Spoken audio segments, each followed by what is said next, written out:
જય માતા ખેડૂત મિત્રો, આજે તારીખ 17 એપ્રિલ 2025 ને આજની સવારની હવામાન અપડેટની અંદર માહિતી મેળવીએ તો ખેડૂત મિત્રો 2025ના ચોમાસાની લેટેસ્ટ અપડેટ આપણે મેળવીશું, જેમાં ગુજરાતની અંદર વાવણી લાયક વરસાદની શરૂઆત ક્યારથી જોવા મળશે, ગુજરાતની અંદર ચોમાસાનો પ્રવેશ ક્યારથી જોવા મળી શકે છે, પ્રી મોન્સૂન એક્ટિવિટીની શક્યતાઓ કયા મહિનાની અંદર નોંધાઈ શકે છે તેની વિસ્તાર વાઇઝ અપડેટ મેળવીશું।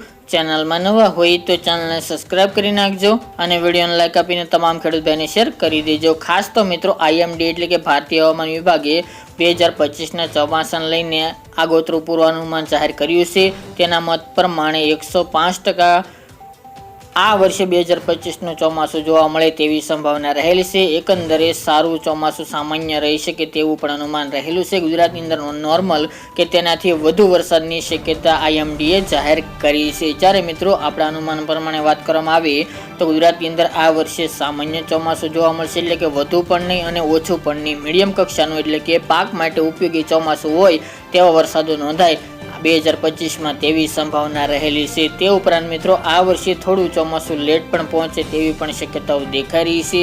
હાલની અપડેટ પ્રમાણે વાત કરવામાં આવે તો ગુજરાતની અંદર ચોમાસા પ્રવેશ પહેલા મિત્રો ખાસ કરીને પ્રી મોન્સૂન એક્ટિવિટી જોવા મળતી હોય છે। આ વર્ષે પણ ગયા વર્ષની સરખામણીએ પ્રી મોન્સૂન એક્ટિવિટી જોવા મળશે।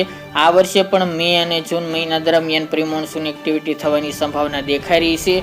પ્રથમ પ્રી મોન્સૂન એક્ટિવિટીની શક્યતા 15 મે બાદથી જોવા મળશે, એટલે કે 15 મે થી લઈને 30 મે દરમિયાન પ્રી મોન્સૂન એક્ટિવિટી જોવા મળે, તેમની અંદર રાઉન્ડો જોવા મળે, વરસાદના ગાજવીજ સાથે તોફાની પવનો સાથે વરસાદ જોવા મળે તેવી સંભાવના રહેલી છે। આ સાથે જ મિત્રો 1 જૂન દરમિયાન મિત્રો ચોમાસું કેરળની અંદર પ્રવેશ કરતું હોય છે અને ગુજરાતની અંદર મિત્રો ખાસ કરીને 15 જૂન આસપાસ ચોમાસું પહોંચતું હોય છે, પરંતુ આ વર્ષે 2025 દરમિયાન 5 દિવસ આસપાસ લેટ ચાલે, એટલે કે 20 જૂન આસપાસ ચોમાસું ગુજરાતની અંદર પ્રવેશ કરે તેવી હાલ શક્યતા જણાઈ રહી છે। આમ તો તમામ વેધર મોડેલો પણ જણાવી રહ્યા છે, આગાહીકારો પણ જણાવી રહ્યા છે કે આ વર્ષે ચોમાસું સામાન્ય રહેશે, તેમજ મિત્રો થોડું મોડું પહોંચે ગુજરાતની અંદર તેવી સંભાવના રહેલી છે। આ વર્ષે પણ મિત્રો ગયા વર્ષની સરખામણીએ 2 તબક્કાની અંદર વાવણી લાયક વરસાદો જોવા મળી શકે છે।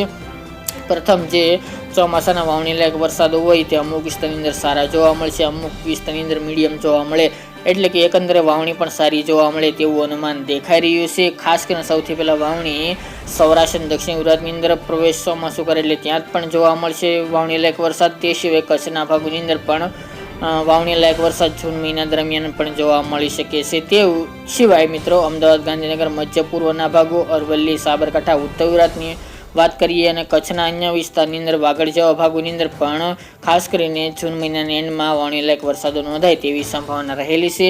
બાકી મિત્રો મહિના વાઇઝ આગામી દિવસની અંદર અપડેટ આપશું।